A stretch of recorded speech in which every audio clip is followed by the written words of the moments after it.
first event in the Center for Gender Advocacy's week-long annual fall Welcome Back to School event series, open to both students and non-students alike, called Another Word for Gender, an Intro to Feminist Organizing and Action. Okay, hi everybody. I'm Alex, and as Maya mentioned, I'm a volunteer as part of the Safe and Concordia campaign with the Center for Gender Advocacy. I am also an intern at makelovenotporn.tv. So we have Ignacio Rivera, aka Papi Coxxx, who prefers the gender-neutral pronoun they. They're a trans, genderqueer, polyamorous, two-spirit, Black Boricua Taino. Ignacio is an activist, filmmaker, sex educator, sex worker, and performance artist. Their blog, What They Said, tackles sex, gender, and race, among other things. Ignacio is one of the founding board members of Queers for Economic Justice and the creator of Poly Patao Productions, or P3. We also have Sarah Beall, aka Madam Curator. She is the curator and community manager for makelovenotporn.tv. Sarah graduated from Concordia's Simone de Beauvoir Institute in 2010 with a BA in Women's Studies. A former burlesque dancer, she is a longtime contributor to and most recently editor of Lickety Split Smut Zine, a pansexual indie publication dedicated to sex-positive expression based right here in Montreal. Recently profiled by Elle magazine for her work on Make Love Not Porn TV, she is the benevolent and savvy human gateway between real-world sex and the internet. She also guides the Make Love Not Porn stars on their journey of sexual self-expression and discovery. So without further ado, I welcome the speakers. Well, thank you very much, Maya and Alex. Thank you very much to the 2110 Center for organizing this event. And thank you, Ignacio, for joining us from Baltimore and for speaking with us tonight. And thank all of you for coming. I'm really excited. Only a little bit nervous about speaking at my former university. But yeah, I'm really excited to talk to you about makelovenotporn.tv and a little bit about myself and my identity and what led me to do the work that I'm doing. So I thought first I'm going to talk about makelovenotporn.tv, then I'm going to do a little identity, then I'm going to hand it straight over to Ignacio. And I thought maybe if you had, I'm really interested to hear all of your questions, so I'm really hoping for a nice lively discussion where we can kind of untease some of the things that I talk about tonight. So I'm going to talk about makelovenotporn.tv. First off, I want to say that makelovenotporn.tv is pro-sex, pro-porn, pro-knowing the difference. Although we do find that some parts of mainstream and corporately produced porn are problematic, we are not anti-porn. I'm going to talk a little bit about sort of how Make Love Not Porn got started. So Make Love Not Porn is co-founded by a woman named Cindy Gallup, who is in her 50s, who lives in New York, and is formerly a high-powered ad exec. She chooses to have sex and date younger men. And through her experience of dating and having sex with younger men, she personally and intimately started to encounter a phenomenon that a lot of people have started to uncover, which is that a lot of young people are getting their sex education from porn. So basically, due to the lack of a healthy, open, and honest dialogue around real-world sex, people go into often their first sexual relationships thinking that what they see in porn is real-world sex. It's not necessarily malevolent. People can really want to please their partner, but because we're not sort of taught to talk about it, which is Make Love Not Porn's mission, we can sort of encounter a lot of unpleasant things. And it can often take a long time for people to sort of unravel the myths around hardcore porn and sort of that inadvertent sex education that they have. So because this was affecting her personally, Cindy Gallup is a very action-oriented person, and she decided to do something about it. She created makelovenotporn.com, which is a very simple, pretty clunky now website with just some simple infographics. Again, the philosophy is pro-sex, pro-porn, pro-knowing the difference. And the idea is that the whole mission of the site boils down to talk about it. Talk to your partner. Talk to the person you're having sex with. And, you know, as everyone knows, that's a lot harder than it sounds. But it's really important to talk about the differences between porn world sex and real world sex. So I'll give you an example of some of the things. And admittedly, I do want to say that in its current state, makelovenotporn.com is quite heteronormative, and we've been critiqued for that, and we are working on making it more inclusive of non-heteronormative gender identities and sexualities.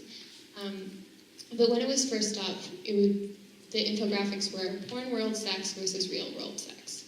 So one of the major sort of porn myths and tropes is the porn facial. A man coming on a woman's face at the end of a porn scene. So it was very non-judgmental, but it would say, you know, in porn, all women love it when men come on their faces. In real world sex, some women like this, some women don't. Talk to your partner, don't just assume. So stuff like that. But the thing is, like, I'm sure you're all very incredibly educated Concordia students, but the thing is, you know, this was a huge revelation for a lot of people. And what Cindy did was she basically like launched the site at TED in 2009. She gave a 5-minute talk. She says that, you know, it was the only time the words "come on my face" were uttered 6 times in succession at TED. But basically, what came out of that was a huge, huge response from people. People just pouring their hearts out to her. And it happens to me now as the curator. It's like once you're open and you show that you're going to have a non-judgmental attitude towards sex, and that you want to help people and you want them to be able to vocalize their experiences, then they do open up to you. And a lot of people were writing to her and saying that, you know, they had experiences either, you know, and it was men and women, primarily cis men and cis women, but definitely we were hearing from people in the queer community as well. And so it was sort of like, you know, people have reacted so strongly. What else can we do? And the site was pretty clunky, and, you know, it was just about 8 to 10 sort of infographics of like porn world sex versus real world sex. So I kind of I describe it as, you know, far be it for us to say to you what is real world sex. Let's give people a voice. Let's have people share their real world sex. Let's create a space online where we can celebrate real world sex and empower people. So that's how makelovenotporn.tv was born. So makelovenotporn.tv, of which I am the curator, is a real world sex video site designed to make sex socially acceptable and socially shareable. It has a profit-sharing business model. And by that I mean we charge for people to watch the videos, and then we split the profits from those rentals 50-50 with our contributors. It's an entirely curated proposition, and that's like one of the key tenets of what we do. And the idea is that we want to make sure that the videos on our site reflect our sense that real world sex is basically the hottest sex there is. We don't think there's anything inherently wrong with wanting to watch porn or wanting to watch something that is inherently like artificial entertainment, but we want to make sure that the videos on our site celebrate real world sex in all of its messy, awesome, silly, ridiculous, awkward glory. We want that stuff on our site. So basically now I'm going to talk a little bit about what I look for when I curate. And my curatorial approach, I really try to have a light touch.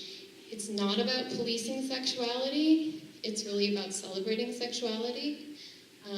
But there are some things that I look for to make sure that people are sort of really getting what we're going for. So obviously the first thing is that it's consensual. That's a huge one. It's a very complicated one when you're receiving videos of people having sex. Obviously that means that people are consenting to the sex while the video is being filmed, and then also consenting to have it posted on our site. And also that everyone is legally consenting and of age. And I don't know if Ignacio will talk about this at all, but the laws are pretty strict around that. And we can talk about that more as well. The second thing is that we want our videos to be contextualized. On the one hand, it's because real-world sex, like I said, is totally awesome, and we don't want you to leave anything out. That part where you elbowed your partner in the chin accidentally while you're reaching for the lube or whatever, we want you to leave that in. So we basically ask people to, if they can, carry their phone or their camera around with them, film around their real-world sex life, because not everyone is used to having non-performative real-world sex in front of a camera. It can take a little getting used to. Real-world sex doesn't start as soon as you are kissing and then end as soon as you come, right? Like, that's the whole thing with porn. Everyone's already in their lingerie, and the minute people come, it's cut, right? So we really want to celebrate those moments. We think those moments are sexy, and we think the lead-in and what happens after, even if it's just you falling asleep, we want to see that.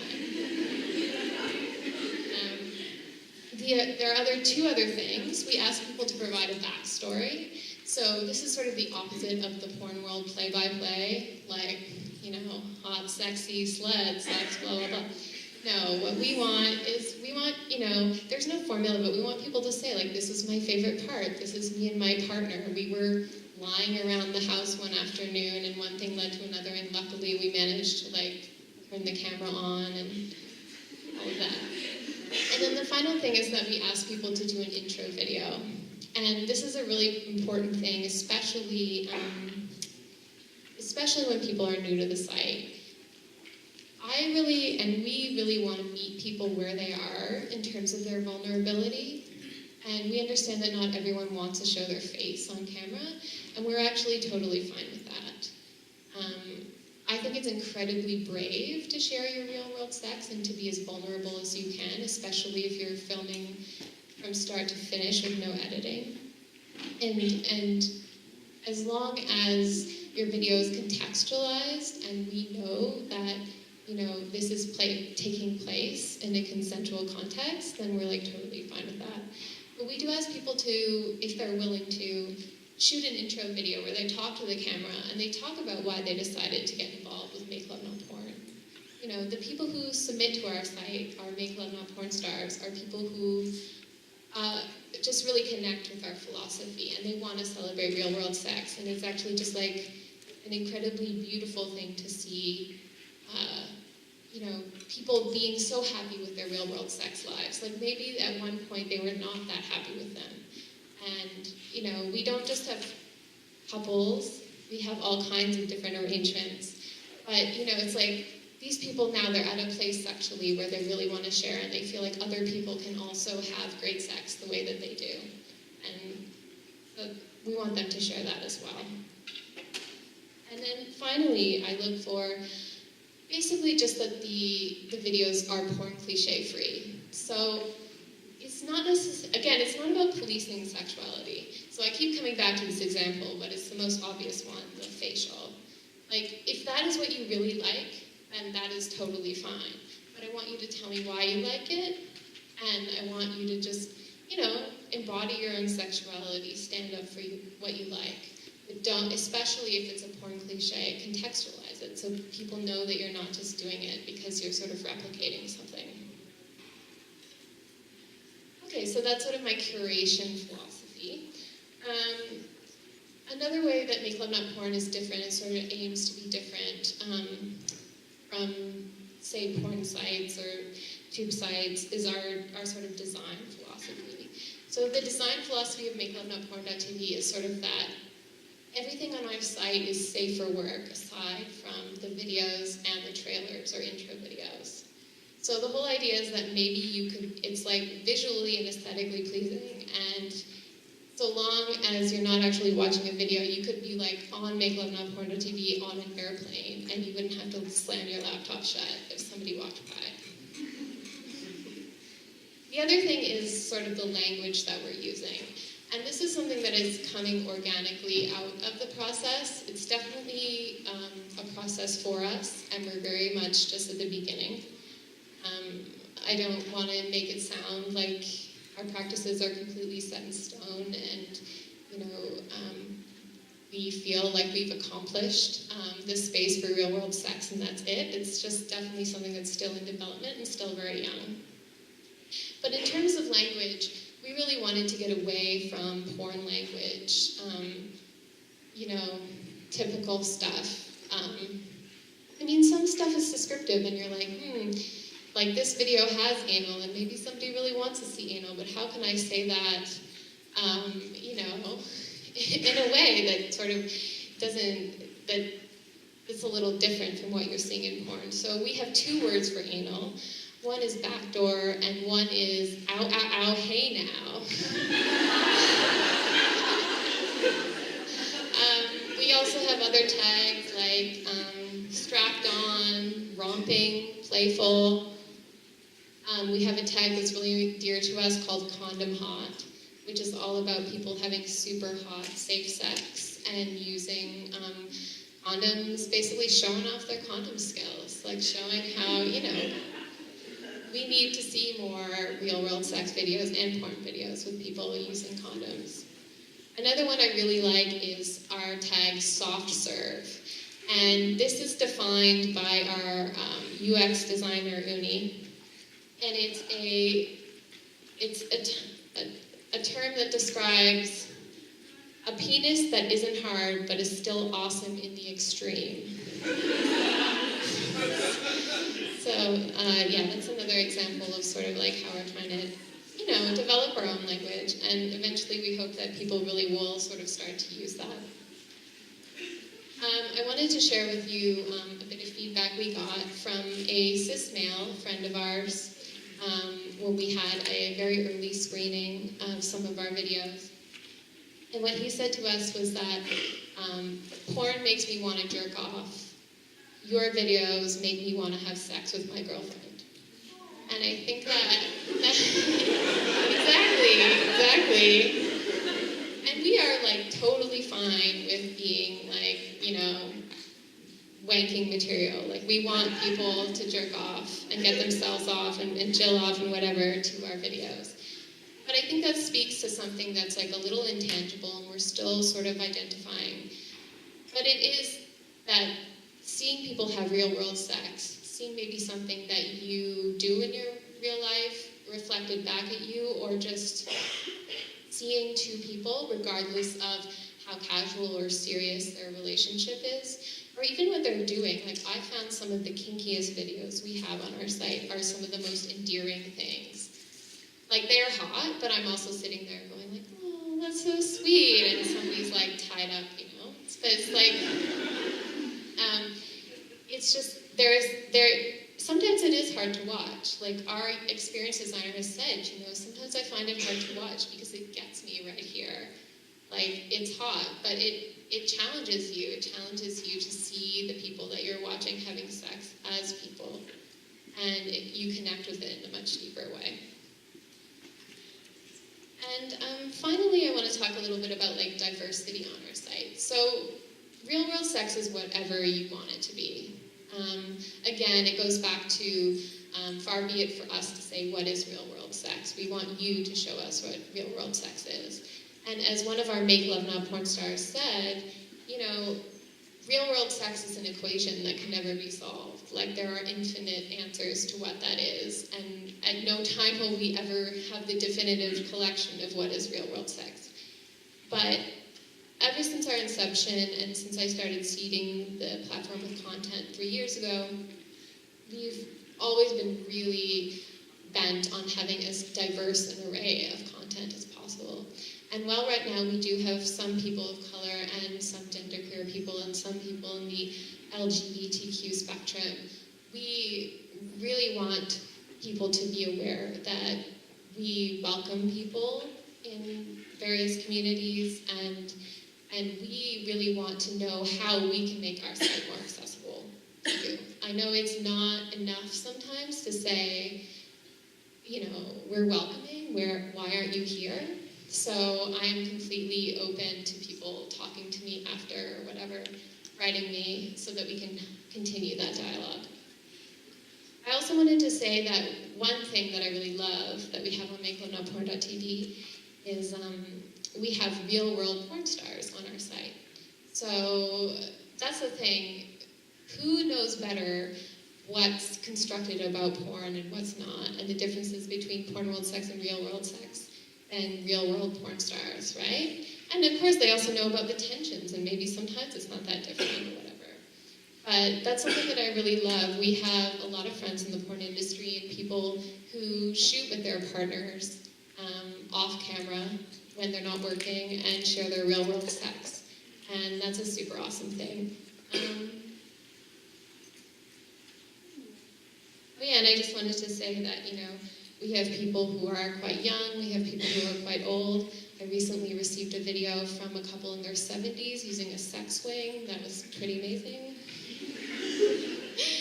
But all that to say that the message of makelovenoporn.tv boils down to 3 words, which is talk about it. Which is why this event is so great, talking about consent, talking about real-world sex and the differences between porn world sex and real-world sex, talking about feminist porn. I mean, I identify as a feminist, and I am a huge fan of feminist porn, and there are so many great people out there making feminist porn. And one thing, you know, because of my background, when I first started working for makelovenoporn.tv, I really wanted to people in, you know, with similar philosophies in the feminist movement to really understand that we weren't trying to come in and step on people's toes. We really respect the work of feminist pornographers, and we want to collaborate and promote their work. So just sort of putting that out there. Anyway, that's makelovenoporn.tv in a nutshell. I'm sure more will come out. And have I talked for a long time? I guess I'll say just like a little bit about me. I have identified as a feminist from quite a young age, and since I was a teenager, I've always been interested in open, healthy dialogues around sex. I honestly cannot entirely touch on why. But when I was at Concordia, it was especially fertile time for me because I was able to put a lot of my theory into practice through burlesque, through producing indie smut. Eventually, after I graduated, I went to New York, and I fulfilled a lifelong dream of mine working for nerve.com, which was, for those who don't know, sort of like a Web 1.0 literary smut online magazine. And it was one of the first places that I found people just talking about sex as something that intelligent, healthy people talk about openly and honestly, and people who weren't afraid of sharing their desires. And that's how I met Cindy Gallup, the founder of Make Love Not Porn.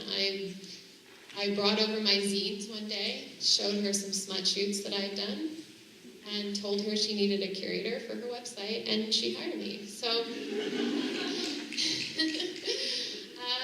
yeah, that's basically my story. And I'm looking forward to talking more about it in discussion, but I am especially interested to hear from Ignacio about their work. So I think I will hand it over.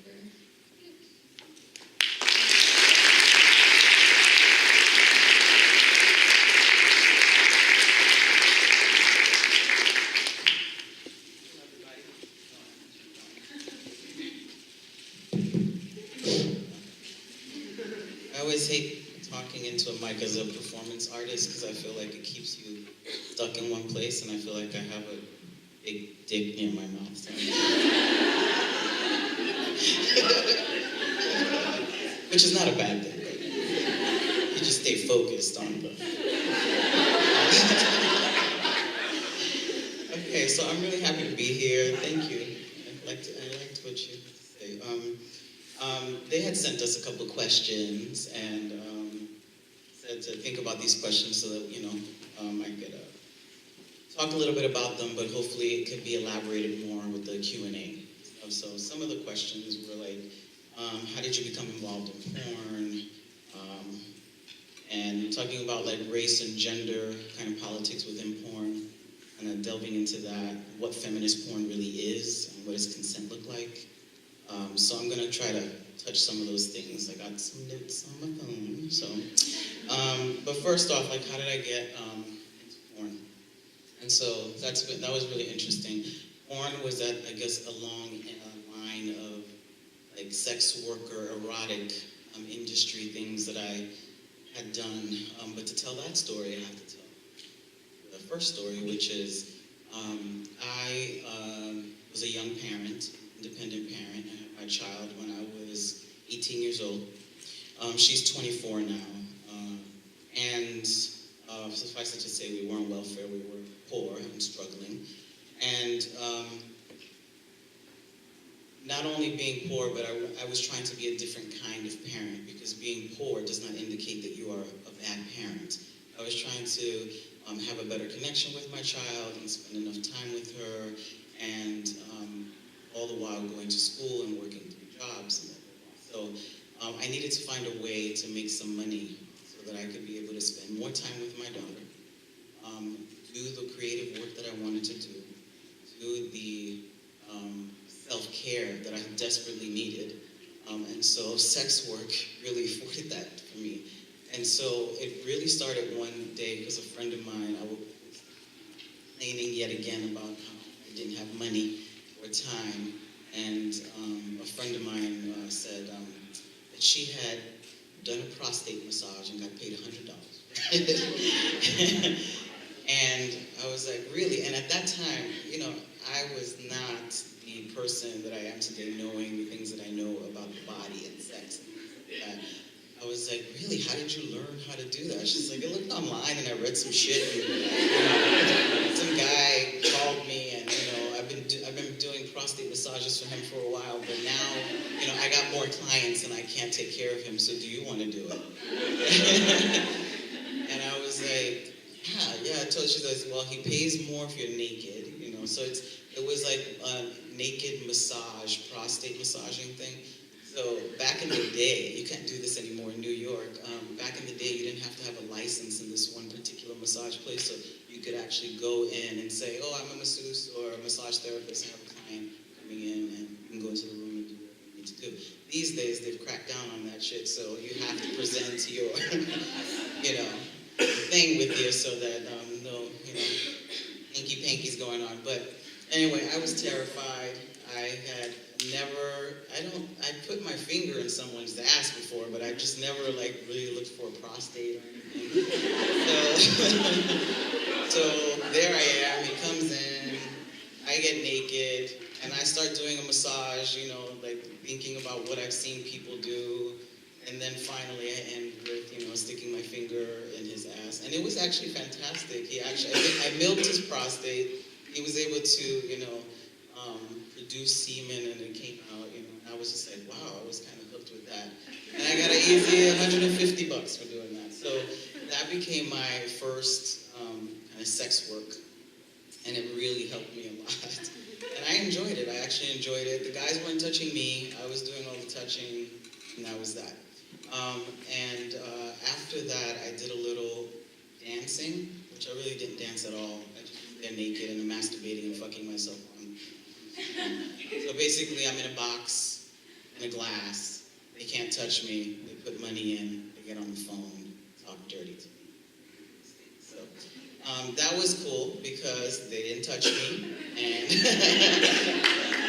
and I was able to fuck myself all day long, which was great. And when I didn't want them there anymore, I just told them to get away, and they didn't put any more money in. So that was cool. So, and then after the dancing, I did, and I got into pro-dom work. The pro-dom work was also because, talking to other people who were struggling and saying, hey, what are you doing to get money? And someone said, I work at this house. And at that time, previously doing the other things, when I did prostate massaging, I was identifying as a female. When I did dancing, I was on the border of trying to figure out what my gender was, how I wanted to express it. And then when I was doing pro-dom work, I was identifying as Ignacio as a trans person. So I put a wig on, I went to this place, did an interview, and I got the job. I got the job, and so after I got the job, I talked to the women who worked there, and I came out to them and said, I am Ignacio, I'm a trans person. When the wig is on, I'm Isis. I'm all about being Isis. When the wig is off, I'm Ignacio. Can you handle it? They loved me. It was great. They totally respected my identity, and it was a good working environment. I worked there for about 2 years. And that one was a little different, right? Because even though I was doing the doming, there was some interaction where I was being touched and things like that. So things shifted a little bit in that realm. And then porn came soon after that. At this point, I was already, I had already started P3, my brainchild project, where I was teaching people about sex and sexuality. I was doing play parties in New York. I was doing, for the first 3 years of that group, I was doing people of color play parties only, because there was a lack of play parties where any people of color were. So I was really concentrating on queer and trans, lesbian, bisexual folks of color, and did that for 3 years, and then opened it up to more multiracial space. So in Brooklyn, I think I would probably still have to say that my parties were the only truly multiracial play spaces in existence, with a top-heavy POC. So it was its first time you go in, there was more people of color than white folks, but it was still multiracial. And so I was doing all that work and educating myself, working at sex stores and selling toys, so being up on all the new toys and things. And a friend of mine, Morty Diamond, I'm sure some people might know who Morty Diamond is, trans activist, he's a filmmaker. He did Tranny Fags, and then he was intrigued by me and my partner at the time. My partner, whose porn name is Will Thrustwell. He was intrigued by our relationship. We were two people that met as lesbians and transitioned together to trans-identified, trans-masculine people of color in a polyamorous relationship who were kinky. So he was just like, I want to film you.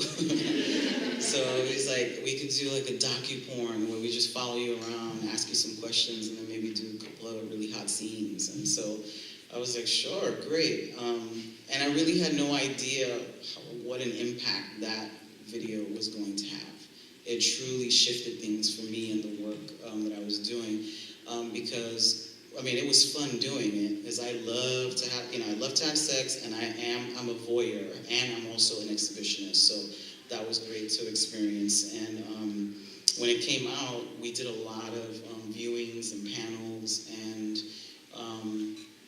it was just beautiful how many people were completely moved by, well, our relationship as a poly couple of color, that we were trans and non-op, no T, and identifying as trans, and getting naked and fucking on camera. People really were just like, wow, this is amazing. This is what I like, but I didn't know I could do this. I didn't know that I could, express myself like this. And when you were talking about like, real world porn, like that was the beginning of the work, right? Because that was we were actually having sex. He didn't tell us what scenes to do or anything like that. He just said, I'm coming over with the camera. And I'm like, okay, we're gonna have sex. we're gonna do a scene. We're gonna do this. We're gonna do that. So everything on that porn is actually real. Even we did an interrogation scene in that film, and that was completely off the cuff, like right there. We made it up and we did it. So that was a great experience, and people really enjoyed that realness to it, like you were talking about. But in all of these forms of sex work or erotic industry, there have been, again, different aspects, like in a control, right? Certain control that I had. And I always say that the porn work that I've done is a very privileged kind of work, because I get to choose who fucks me, who I fuck. I get to choose how long it is. I get to choose what I want to do. I get to choose all of that stuff. And that is a huge, huge privilege. I mean, we call this sex work, and under the guise of sex work, a lot of things fit under there, from ladies of the night to people that go on and talk on, sex phone, the sex phone industry. It is all sex work, but we do have to acknowledge that some of that sex work is basically, you don't know if you're going to live when you go out to make some money. So I was extremely privileged to have that opportunity to be able to express my sexuality, to do, some performance, some education, and do it the way I wanted to do it, and not fear for my life or my safety. So I definitely have to acknowledge that. Also, around race, doing the prostate massages and doing the pro-dom work, and even doing the dancing, all of my clients, probably minus two, and I did that for many years, were all white. All white men, all middle-aged, pretty much middle-aged, like a high percentage, pretty much mostly all married. And in New York, where I was doing the work, it was a large Hasidic Jewish area, and I had a lot of Hasidic Jewish men be my clients. And not only was I a sex worker or their dom, but I was also like their social worker. Like their therapist or something.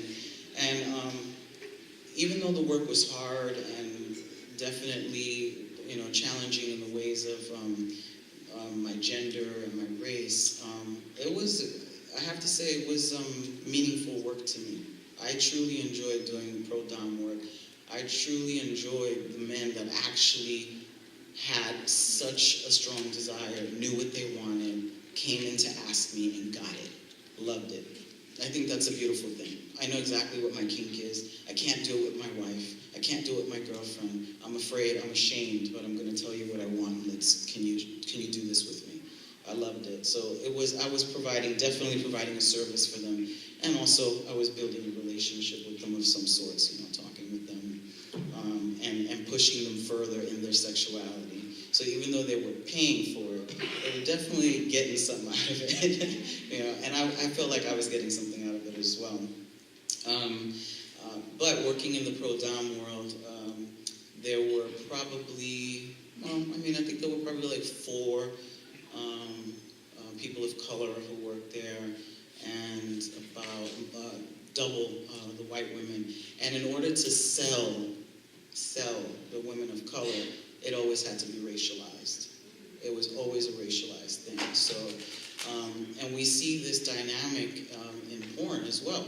When we talk about the bigger porn industry, let's say, you can't see a porn with if there's 2 Latina women in a porn, then it's like hot Latina lesbians or hot Latina, it has to be something. It has to be black bitches or big black bitch ass or something that indicates their race, or if there's more than one, and so that's the fantasy that they're selling. It's this sexualization of blackness and Latina-ness, and now there's a whole slew of Arab woman porn out there, so it's like you go in, you take, and you use, especially you use the things that people are so afraid of, right? So afraid of, and people who are most oppressed, right? But I think what the issue is here is that when I saw porn when I was a kid, like you said, I thought it was real. I thought this is the way you had sex. This is how people come. This is what you do, right? With what we call feminist porn today, or indie porn, or queer porn, the take on it is completely different in that we indicate, that this is a fantasy, that you are about to do a role play. We show the negotiation. Like all of these things are, we're bringing the sexy into negotiating or boundary setting or anything like that. When we see the other ones, we don't get to see any of those things. We don't know that somebody put a butt plug in their ass for 3 hours to get their ass ready to get fucked by 5 people, right? We we don't know that, right? But in the real world, we know that we gotta prep our ass to get rammed by 5 people, right?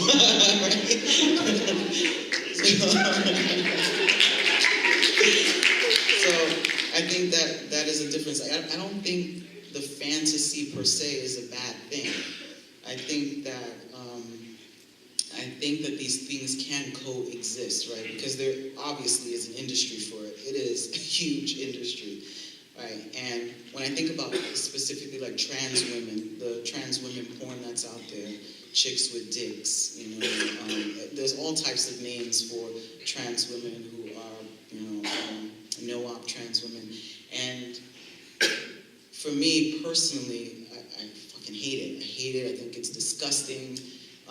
But in the real world, these trans women, some trans women need work, and that's the work that they can get, period. That's it. And even though I had more privilege in doing like pro-dom work and all that stuff, you know, I played the role as well. You know, many men came in there saying, I want a black, I want a Latina, of course, because I fit both of those categories, you know, it's like, I want a black this, I want a Latina this, and I played that. And I did it for that moment because I needed that money. And they wanted to do a specific scene that I was going to get $300. I'm going to do it, right? Sometimes in our work, we do shit that we don't really like, and we do this in any type of work. Shit that makes us angry, it makes us tired, we don't want to do it anymore, but we go ahead and we do it. Why? Because we need the fucking money. We need to pay our bills, right? And that is the real world, right? But it's beautiful when you have these two things existing together so that we know that there is porn out there that's actually educating while also titillating. And then there's that other porn out there as well. But not only the porn, we also have to have, you know, comprehensive, radical sex education. And sex education, at least in the United States, sucks. Like, it sucks royally. Okay, it really sucks. And so for me, when I think about when we think about feminist porn, you know, like feminist porn is about, you know, peak performers getting good pay, getting to negotiate, having a safe environment, not fearing for their safety. A lot of things go into that, right? Not to say that the larger porn industry is all like that. I don't want to paint this dark picture because I know that there's some people in that industry that thrive very well and they feel that they're happy there and they haven't had any problems. So this is generalizing. But with feminist porn, it is, I think there's a transparency there as well, right? It's a transparency. It's like we know that this is a fantasy happening, but we also know the backdrop to it. We also know that these two people did this for the first time, or that these two people are actually lovers, and or they've never done this before, or whatever. So we get to see a different side of it, and I really enjoy that. We get to see that.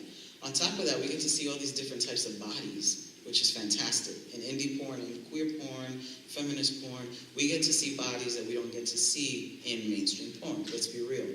Unless it's a market. Like, so if it's a market for bigger bodied women, right, which are exploited as well, then, you know, it's okay. But in queer porn or in feminist porn or indie porn, we get to see big bodies, skinny bodies, we get to see scarred bodies, we see stretch marks, we see everything. And I love that. To me, that is real. That is real. I want to see all of that, right? And for some people, it's like, nope, don't want to see that shit. I want to see the fantasy, you know? And it's very clear to them. I want a fantasy in my head. So I think that's the question here is like understanding that we can play with sex and we can play with BDSM, we can play with kink in a lot of ways, but know what's fantasy and know what's reality. And if we had proper, you know, sex education in this country, in Canada, that would be a beginning into knowing that, right? Because most of us, I'm going to be 43. What I learned was from the magazines, dirty magazines under my father's mattress, and sneaking to see porn. Like, that's what I learned, you know. And that was incorrect. Totally. I learned the hard way. Totally incorrect.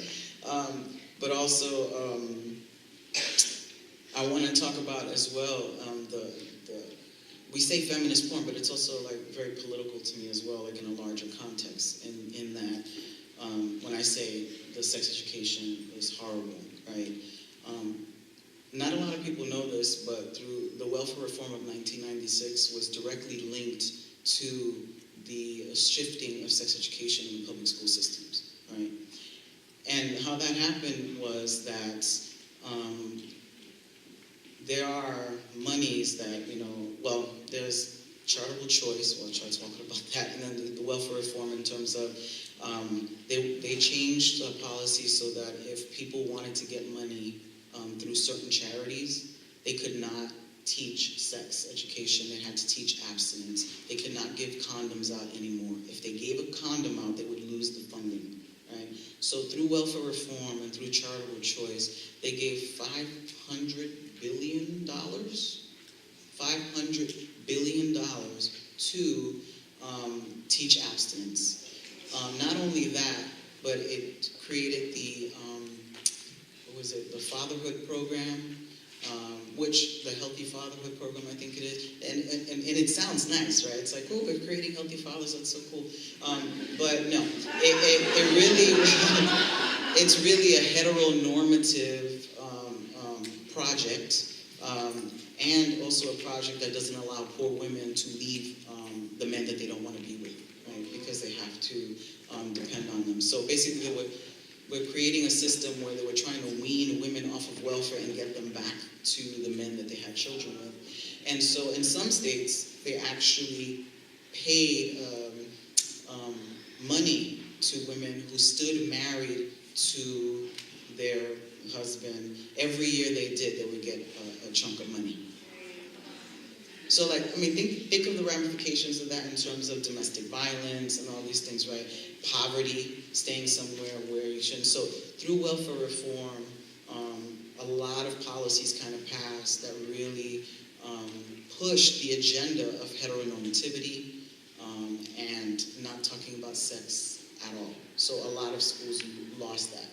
So when we're not talking about sex in a healthy way for children, and I'm talking children, you can talk about sex with children up until, they leave school, then they're sneaking and watching porn, just like I did, and they think they know what they're doing. And let's be real, I watch all kinds of porn. I watch the feminist porn, and I watch the not feminist porn too, because this shit gets me hard. I love it, I jerk off to it, I'm not gonna lie, right? But I know that that's a fantasy, right? I know that I'm watching this because that's exactly what I wanna watch. That's the shit that's gonna get me off in that moment, and so that's fine, but I'm making that choice, right? Young kids don't know how to do that, and in the day and age of the wonderful gangbangs, which I love, God, I love them. They can watch the gangbang porns day in and day out and think women actually want this. They want to get gangbanged, right? And this is where the problem comes in, right? Because they actually think that this is the way to do it. Because a lot of these gangbangs are, no. Oh yeah, that's great. And they change their mind, so they think that this is what's going to happen. So it's this multi-pronged approach in terms of when we talk about feminist porn. It's not just about the people producing the porn and the people in the porn and the negotiation and the boundary setting. It's a larger context of the education that's going on there. We're doing pieces of that education, but it's much, much larger. And also a piece of the puzzle of why I decided to do porn, because I said what I did, but one piece of it was definitely because I needed the money. Another piece of it, and a huge piece of it for me, was because I'm a survivor. And sex for me for a long time was just shitty.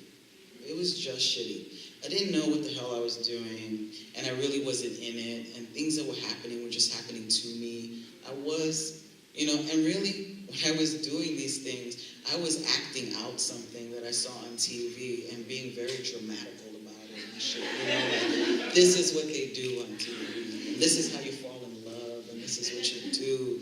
And I was tired of being a viewer of what was happening to me and not being an active participant in my own body and my own pleasure. And so doing porn really was like this, it was almost like this like jump off a cliff, fuck it, I'm gonna do it, and just let go and let loose. And it was exhilarating for me. Now, saying that, I have several mentees. One of my youngest mentees, she just turned 21, and she's pretty radical activist, and she was like, I am getting into porn, I'm gonna do it, I'm gonna send in my profile, and I'm gonna get in porn. And she goes, what do you think? And I said, I think you should stop and think long and hard before you do this, right? Because we're in an era right now where feminist porn and queer porn is fantastic, and tons of people are doing it, which, again, is another difference with other porn, right? Like, people ask to be in these porns. They send in their profiles a lot of the times. And she was dead set on it because she felt like, you know, I'm radical, I know about sex, I want to do this, I want to express myself. And I said, well, I think you should really stop and think about this, because when I decided to do this, it wasn't something that I decided to do in one day. My daughter was much older when I got into porn and became public. All the other stuff I was doing was private. I was wearing a wig, nobody knew who the hell I was. Porn was something altogether very, very different. And my daughter was in just early teens when I first started. So I took that chance, but at that point I knew that they couldn't take her away from me, that her biological father could not come into the picture and try to say that I was an unfit parent. I had to think about all of these things because I was terrified. At the time, earlier on when I wanted to do it, I was on welfare. I was like, if they find out, so all these things around poverty and, you know, around bad relationships came up and I couldn't. And I was like, you're 21 and this could very well be the most fantastic thing in your life or completely ruin you. And I said, because this will follow you always, and if you are ready for that, then do it. I was ready for it. I'm out there all the time. You know, my Ignacio Rivera is synonymous with Papi Coxxx, and that was an integration that I did. Because for me, this is very personal, but also very, very political. And I told her, if she's ready to fight that fight with jobs and all the things you want to do in your life, then go ahead. And she decided not to, which I was very, very happy. But for me, this public space that I take to talk about porn and kink and sex and all of these things is, again, part of a much larger thing for me in terms of women, people of color, poor people, people with disabilities, queer people, trans people. All of these groups that I have just mentioned are all people that have had the government have control over their bodies in some way, shape, or form. Their sexuality, their gender, how they can have babies, how they can't have babies, forced Norplant, forced sterilization, all of these things. When you talk about stolen land, it's like you think about the colonization of land and the colonization of bodies, and how these things have been ripped away from us. Our spirituality, our language, our sex, our gender, all of these things. And it's a reclaiming and coming back to that space. It's coming back to what was inherently ours. And so it's very interesting to me when porn or play party spaces or all these things are predominantly white, they're predominantly white, and a lot of times I have this conversation about why this is. And it's so layered. It is such a layered conversation to have, because for me it goes way back to that and then continues on to all the stuff that's happening now around responsibility when we talk about this newfound sexual liberation and beauty, right? It's a beautiful thing, but there is a responsibility with all of this stuff, right? A responsibility around co-opting cultures and your kink. You know, like we do this. We think about like we're the queer community and the kinky community, and when you go into it, people are like, oh my God, the queer community, the kinky community. This is a safe space, you know, because people here are marginalized. So yeah, I'm totally safe here. Everyone can, you know, see me, and that is so far from the truth, right? Because we step into these spaces thinking that it's safe. And in actuality, it is not purely safe, right? When we stop thinking about the journey and we stop thinking about the work that needs to happen and we stop thinking about the history, then we're fucked. Because we think that we're safe. We think that everything is cool, and yet it is not. It is a continual journey, continual work. It's continually looking at yourself. I just had a conversation with someone about, the sex I have, the things I do, and who I play with, and how I negotiate. Because I'm a speaker, because I talk about sex, because I actually sit and teach someone how to fist or how to anally fuck someone or do all these things, I have power. So when I'm negotiating sex with someone, I have to take that into account. And I had to learn the hard way about that. I had to really learn, wait a minute, I'm coming at this with I got my elevator speech on my boundaries. I know how to say what my boundaries are in 2 seconds.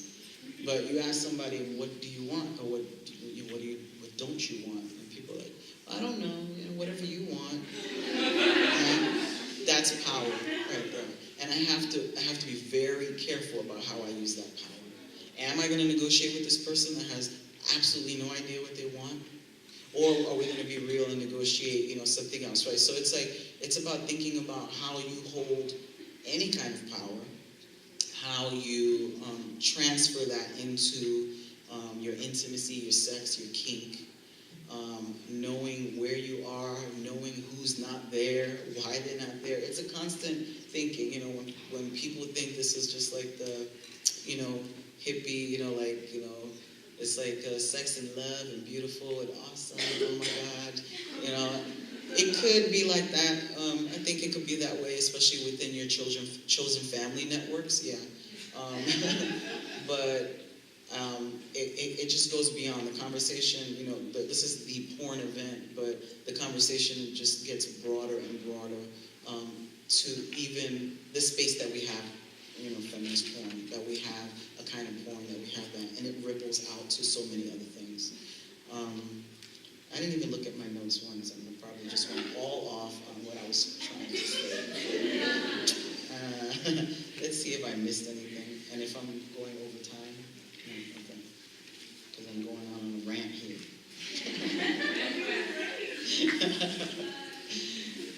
Oh yeah, one other thing I wanted to say was the feminist porn is definitely a kind of a huge shift from the violence against women, because I think, again, because we have not discussed that in this porn, this is a fantasy, and in this porn, they're discussing that this is a rape fantasy. It's very, very different, right? And the violence against women has been perpetrated through a lot of porn, right? And it continues to be perpetrated in that way. But that doesn't mean that porn inherently is bad. I think porn is fantastic. I think porn is a wonderful thing. It can be used as a beautiful tool. And even the porn that some of us are talking about that might not be the best can also be used as a tool as long as the person viewing it knows, right? So it's about the person understanding what that's about. And I think I'll end right there because I'll let y'all ask questions, but thank you.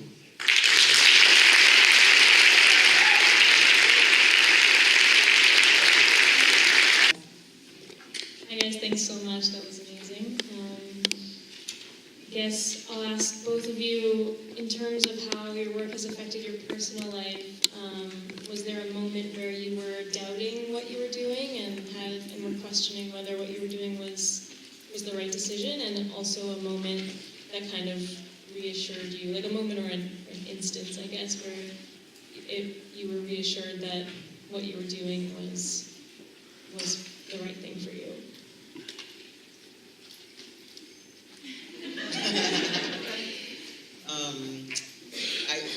On my blog, and I'm going to plug my blog, it's called whattheysaidblog.com or papicoxx.com. On one of my blog posts, I did one called Experts Need Sex Too. I wrote that because as a person that's in porn, as a person who does sex education and hands-on sex education, or what I call radical sex, young people,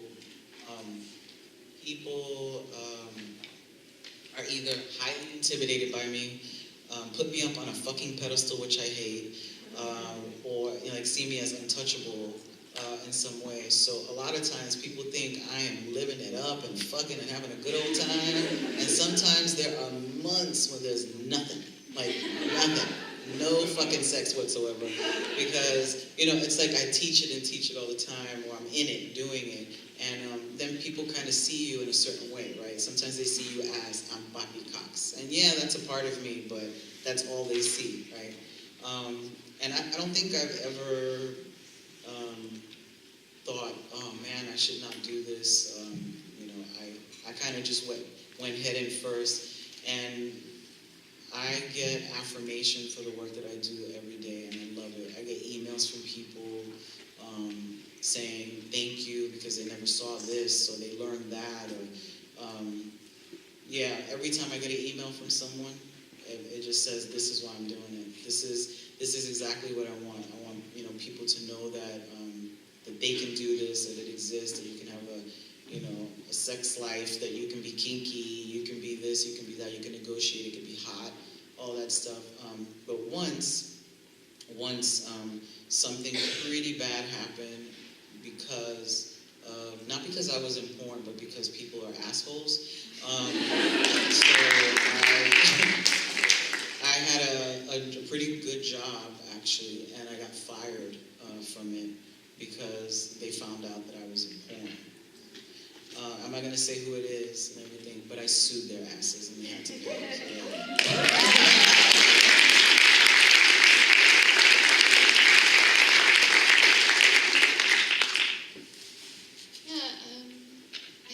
Hearing Ignacio talk about that, I would say my work with Make Love Not Porn, I feel great about it. I think it affects my sex life in a positive way. But definitely when I was younger, my politics were not lining up with some of the sex that I was having. I've written about this. I'll plug our blog. It's talkabout.makelovenotporn.tv. One thing in particular that I was doing for a long time was faking orgasms, and I've written about it. And I knew that it was like totally not in line with sort of this whole part of me that really wanted to talk about sex and sexual theory, and I was too insecure and just wasn't standing up for my pleasure, even though I knew how to get myself off. And I felt like a bad feminist for a long time because of that. So it's true. It's even when you're sort of talking about this kind of stuff, it's important to do your own work, and that can take a while. Alright, thanks. I'm so glad you started talking about being a bad feminist, because that's what my question's all about. So, I remember once, I was thinking about taboo and about being a feminist, and I remember somebody looking at me who I'd dated a few times, and they said, "How can you call yourself a feminist if you watch gangbang porn?" And I was like, fuck, how can I call myself a feminist? And I thought about what eroticism is and what sexuality is. And if you think about it, it's a lot about taboo. And since one of the things that I'm really conscious of is power, and how power is given or shared, I think about how that plays into erotica, and how that can be squared with feminism. So I'm glad you talked about domination and submission. I wonder if you guys have any ideas about how to square that with feminist politics. How to mesh that with feminist politics? Yeah. I mean, I feel like when people say that someone's a bad feminist for their sexuality or their sexual practices, or because they need work, I just feel like it's bullshit. Because I really do. I feel like there's one thing to be a woman. Well, actually, I don't even think a woman who is not interested in gangbangs would even watch gangbang porns, right? So I feel like it's again about discussing this fantasy, right? Because my coworker, actually, she talks about back in the day feeling like she was a bad feminist because she wanted to be, taken away and raped, by multiple people and stuff. So she said she masturbated to that all the time, and it was what got her off, right? And that guilt kept her not exploring that stuff. And for her, I think being a good feminist is understanding that that is a fantasy, that she has the right and agency over her own body, and that she can discuss that with someone else and negotiate boundaries around how she could have that happen in a safe environment. Period. That's a good feminist because they're doing it for themselves, right? They're thinking about that. Now, is this person going out or encouraging people to do things like this to someone who doesn't want it? Then that's a different story, right? Again, it's a question about fantasy versus reality. This is all about fantasy. And, I always see that there are things in my head, fantasies that I have, that I will never share with anybody, ever.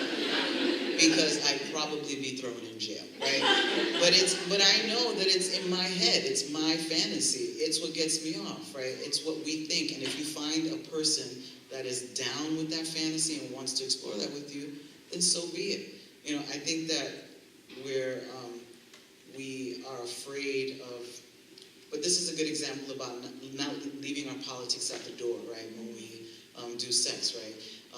I can't, same way I can't leave my race or my class or anything at the door, we incorporate those things, right? So what do you do in your everyday life that counteracts this thing, right? Right? So it's like, this is fantasy. Is anyone harmed? How did you feel afterwards, right? It's always a constant checking in and a constant question of everything. It's always questioning what this is. We always get into conversations about race play, rape play, incest play. People debate whether this shit is fucked up or not. And that conversation will never end. It is going to continue forever. Because for some people, it is absolutely totally fine. And for other people, it's like, that is something that I will not cross. And there are specific things. Like, some people can totally see a gangbang. But I have a friend who's Jewish, who was at a play party, and someone came in and doing a role play of a, Nazi Germany thing. That was a boundary, right? That was like, I can't do that, So it's some people can push and some people can not. And also, who's doing that role play, right? The person who's doing the role play, is the person Jewish? Is the person actually Jewish? Because if they're not, then I want to talk about how fucked up that is, right? Now, if somebody does that in the privacy of their own home, because I don't know what the fuck people do in their houses. People do whatever the hell they want in their house, right? When you bring that to a public forum, right? In a public forum, then you really have to think about the ramifications, because then those politics cannot be left. That Jewish person's identity is not going to be left at the door because they're in a kinky space, right? Thank you so much for the answer. Hi, I'm super nervous, and I usually don't get nervous, so this is weird for me. Okay, I was listening to an interview today with a writer, and they were talking about this scene that they wrote where it's a guy and a girl, and they're talking like super, super, super dirty, and so the interviewer was like asking the writer about this and whatever. Do you like to do this in your real life and whatever? And she said something interesting, which was basically like, well, actually, like, if you look at the scene, it's actually the guy who's saying like all this super like dirty, kinky things, and like the character, the female character that I wrote is just kind of like, yeah, right. And she said, I think that her quote was like, she doesn't know how to do it, but she knows how to agree. And that like just hit home with me so much. And yeah, I was just thinking about everything that you were saying about like negotiating, and about like, people don't know what they want, or somehow like, I think especially as like a woman of color or a woman of size, like somehow you're not really allowed to negotiate, or like the degree to which you can participate is like the degree to which you agree. So you, like from the spectrum of like, yeah, it's okay, to like that whole performative faux, like super over the top Intuit performance that you were referencing. So anyway, I just wondered if you could talk about that, a bit about that, and like that being part of like sex education and stuff, because obviously like we need to talk about consent, but there's this whole other thing which is like actually having the right to like be a full participant versus just like my participation is that I let these things happen. Sure, well, I can't speak to being a person of color or a person of size, but that's interesting. I mean, did this author, was it a fantasy for her? Was it her fantasy? Well, I didn't really want to like plug her because I'm not the huge, it's like problematic, but it was Lena Dunham. Okay, interesting. Well, I think this ties into something I wanted to talk about a little bit in terms of my own cognitive dissonance. Something that I continually forget to bring up in my history as sort of a sex-positive activist is that I did actually work in mainstream porn for about a year as a porn scriptwriter. So I worked for one of the biggest mainstream porn companies, turning out scripts where there were lots of women just being like, oh yeah, hi, whatever, blah, blah, blah, you know? And as a writer and writing that kind of stuff, I would say I'm probably more of a top than a bottom, honestly, but I was able to write that stuff from a place where I attributed agency to the characters that I was writing for. When I worked in mainstream porn, the only way that I could do it, and back to the whole bad feminist thing, you know, when I first started doing that, it was for money. I needed a job, just got back from New York, paid really well. But the only way that I could really do it was if I was picturing the sex workers, the porn stars in the scenes, like really enjoying it and getting into the fantasy and that kind of thing. So it does go back to like fantasy and the negotiation beforehand, and that can be really erotic for some people. But it is true. Sometimes, you know, I think it takes people, and this is going to sound maybe weird, but in a way that actually gives you power, it takes somebody who is patient and kind and who you're attracted to kind of give you permission, to give yourself permission to sort of understand what you're really into and start to vocalize that. I know for me that took a long time. I don't know if that helps.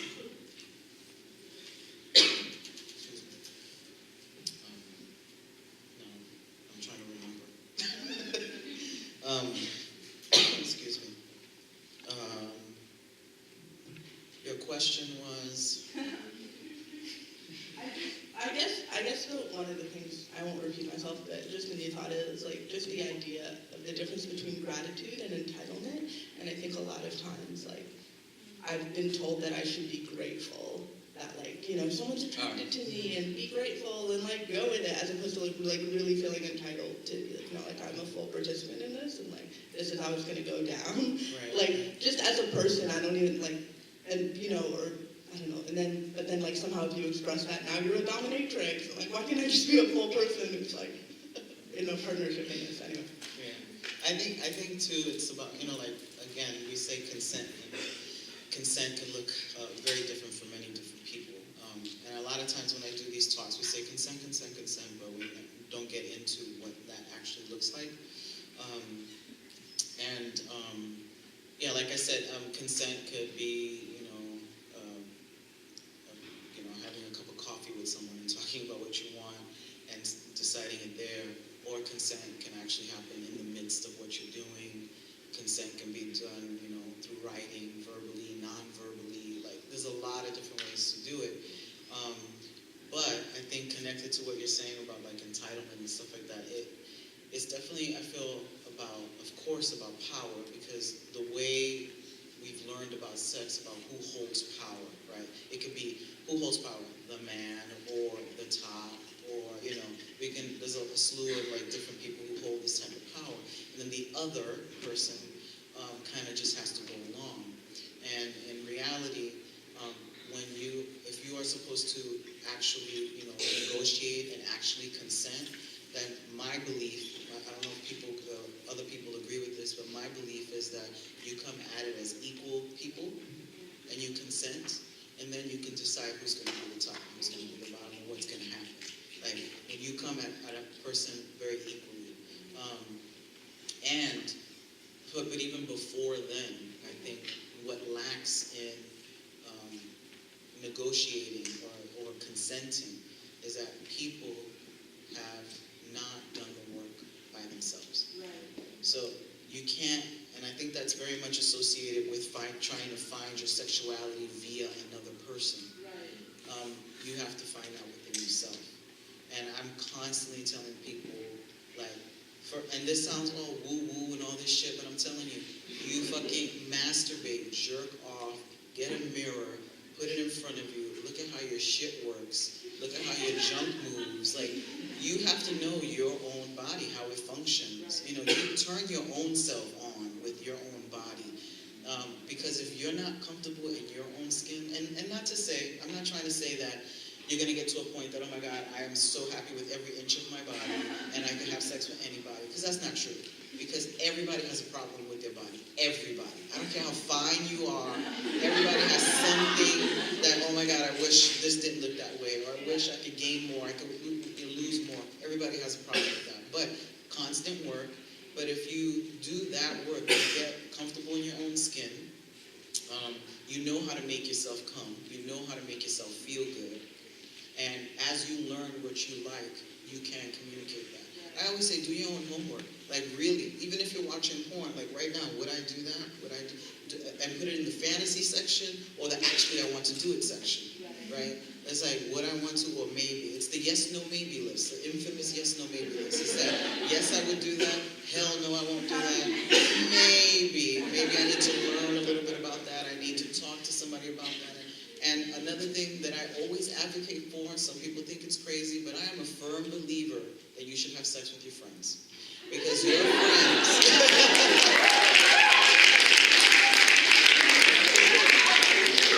friends are the people who love you, they nurture you, they care for you. I mean, if these are good friends, right? And they're the people who are going to tell you the truth, and those are the people that you can be silly and stupid with before, if you're afraid to take that somewhere else.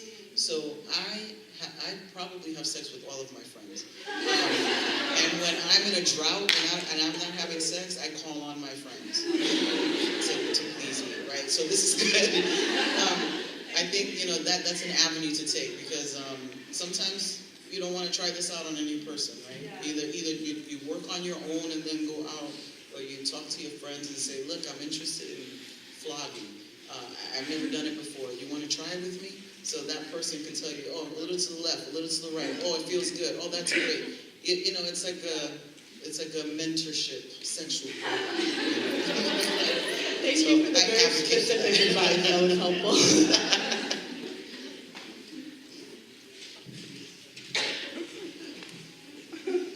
Thank you both for being here. That was really amazing. So I'll just preface this quickly by saying that I wrote like a 9-page manifesto on feminist porn last year, so I'm going to try and be like, just cherry pick from a couple things from you guys' talk. So one thing I kind of just wanted to ask about or talk about was just like contesting the idea a little bit. Maybe that porn only provides negative sex ed. I think there are some other scholars possibly who may also have, would contest that a little bit. Just because I guess I feel like in a perfect world, we would all have real and really excellent sex ed, but we don't. And it seems to me, I guess I'm also just thinking that porn, we live in a patriarchal capitalist society, and sexist porn is a symptom of that, to me, more so than cause. And so I guess it seems like attacking porn is kind of like the wrong aim, which I know is not at all what you guys are saying, but and so that being said, I guess I'm just wondering if you had the chance, would you change the name of Make Love Not Porn? And I guess I'm just asking, or if you have anything to say about some of the kind of controversy around the name itself, because to me it just, it seems like there's a bit of a disconnect there, like, you can't say not porn and untangle that from like an anti-porn discourse, it seems like to me. Sorry for that long-winded. If that's too much to answer, you can also cherry pick. No, that's fine. I'll try my best to answer that. Well, personally, when I first found out about Make Love Not Porn, I thought it was a second wave feminist anti-porn site. That was my first reaction. Actually, my husband sent it to me. He was like, "You would like this," and I was like, "What? I would like this? No." And then I checked it out, and I loved the message of it, and I was actually really, really impressed, and that's why I got involved and sought out Cindy and everything. So I do see the tension around the name for people who identify as sex positive, and I certainly, and I don't think anyone on our team necessarily thinks that, as I said, we're not anti-porn, and as Ignacio highlighted, I mean, there's a lot of great feminist porn out there, and even some pretty good mainstream stuff.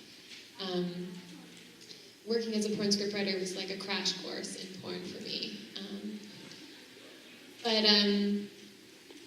But yeah, I mean, I think also our site is designed to be sort of an equal proposition for everyone. And I know that can definitely be complicated, but you know, porn in mainstream society still has quite a stigma around it. And in order to have people feel comfortable even talking about the differences between porn world sex and real world sex, I think that has a lot to do with why the site is called what it is. I didn't name it, but as I've worked more and more with Make Love Not Porn, it's been 3 years, and you know, the more I talk about it, you know, it's just a lead-in point to have a discussion about porn world sex and real world sex, and of course we should have amazing, comprehensive sex education. And it's interesting, like when I was doing my zine, we were called a smut zine, and it was very important that we be called smut and not porn, because, you know, porn had sort of this very sort of mainstream corporate connotations to it. So it was the same thing around language. For me personally, using the word porn, saying make love not porn, because I sort of have a nuanced view of the whole thing, the language isn't as important. It's a starting point for a discussion for me. But I can definitely see where you're coming from, because that was my reaction initially too. Yeah, and I guess that's just where my concern is that it seems to me like most people might not really have like the faculty for that kind of nuance. Like it's just not something that they like read or think about all the time. And I don't know, I still see like, there also seems to be something about, I maybe touch on this, like something really heteronormative about make love but don't make porn. As though everybody wants to have sex because with somebody that they love every time.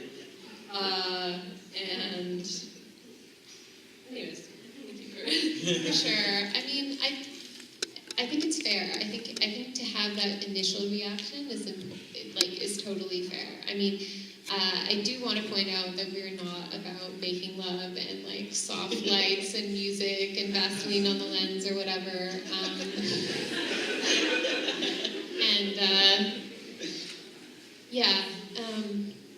But you know, as I said, I think especially in a mainstream situation where porn is so prevalent and it is sex education for a lot of people. I mean, kids as young as 11 years old are finding porn, and it's actually younger. That's just the youngest documented age right now. And, you know, even for, so I'm going to share this story really quickly, but when I go home to Halifax, Nova Scotia, where I'm from, I'll have lunch with my aunt, and she's like super supportive of what I do, but very uninformed. And one time she said to me, she said, "What is porn? Is it violence against women?" Because that was all she had ever heard about what porn is, and it was like this big, scary, hairy thing, and she just didn't want to touch it. So, I don't know, I think just in terms, and I think people can get into the discussion. I think you can question, you can be like me, you can be like, what is this make love, not porn? You just want to make love and hate porn all the time? Like, you know, let's talk about it, basically. Thank you.